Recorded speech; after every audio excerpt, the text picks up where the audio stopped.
Let's bring in Carmelo Anthony, the Knicks forward. Let me start there, Melo. Is it a hard? Are there hard fouls, or is everything a flagrant 1 and 2? I mean, I like hard fouls.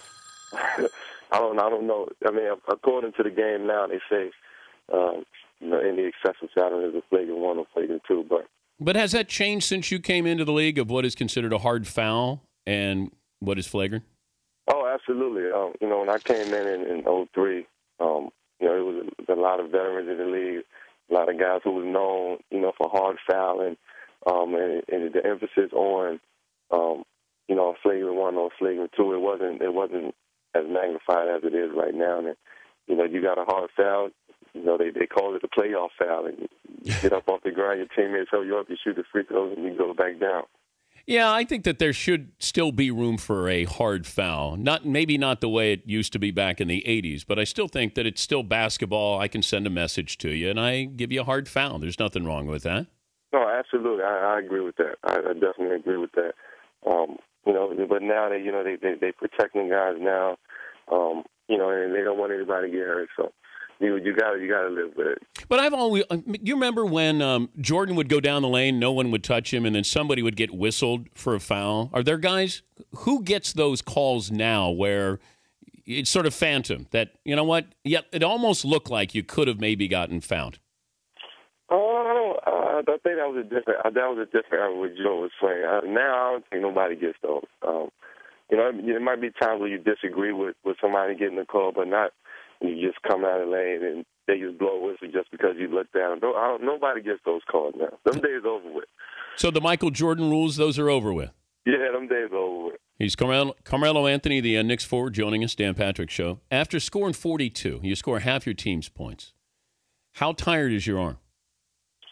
Well, I'm tired, period. My body's tired, but, there's no need to start complaining about it now. It's crunch time now. It's coming down. We have 7 games left, and you got to give it your all.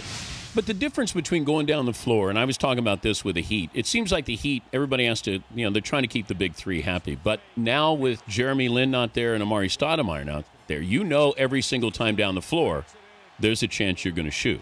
The difference in playing that style as opposed to when Lin and Stoudemire are in there is what? Well, I think now, with them guys, being out, the ball is in my hands a little bit more. So now I'm more of the facilitator. Now I'm more of the creator for everybody else.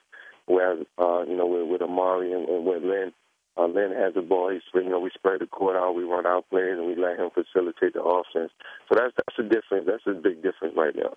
Well, because it's harder to get into the offense sometimes. And I know there were times when you weren't sure, or maybe it wasn't being rotated to you. How frustrated were you when that was going on? Well, it was just a different. How can I say? It was just a different look for me.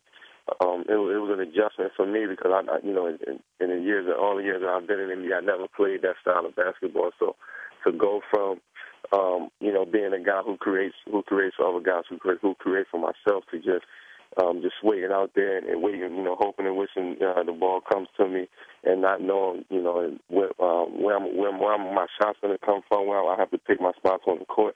So that was kind of a different adjustment for me. Full disclosure, I was critical of you in the Mike D'Antoni situation. What role do you think you played in him being fired? None at all. None at all. That was a situation I had nothing to do with. Even the day that he resigned, we sat before shooting around. We talked, trying to figure everything out, and it was just a tough time. We was losing games. Nobody could figure it out.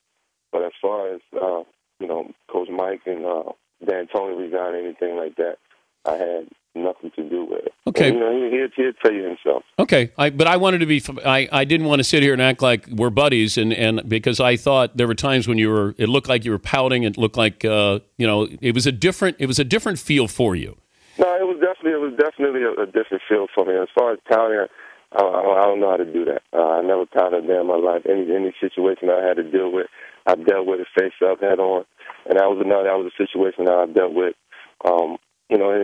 It didn't work out from that standpoint. He's Carmelo Anthony, the Knicks forward. Is it Got Milk or Got Chocolate Milk? That's a new ad campaign you're doing? Yes, Got Chocolate Milk. Myself and Team USA and got Chocolate Milk teamed up to launch this My Athlete campaign, which highlights, the importance of athletes and what they do after exercises. A lot of athletes these days, or just people who work out, period, tend to focus on what they eat and drink before, during their workouts, and, that they forget about refueling, after their exercises. And, when you don't refuel or don't drink the proper things after, you work out, it can compromise, your performance for the next game or down the road. GotChocolateMilk.com. You can see Carmelo's ad there. Can I see usually the mustache? I can see that, but with chocolate milk, can I see the? No, we took the mustache off. We took the mustache off. There's no more mustache for this campaign right here. Chocolate milk. I saw where Eli Manning's hosting Saturday Night Live. Would you like to do that?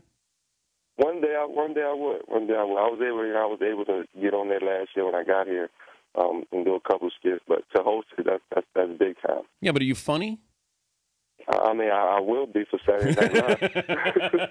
But do you do any impersonation? I mean, I got to know what you do well. If I can, I'm going to put in a good word. I think with Saturday Night Live, even if you're not funny, I think you have to think outside the box. You have to just zone in and just focus in on that 1 week that you have to prepare for, the live show.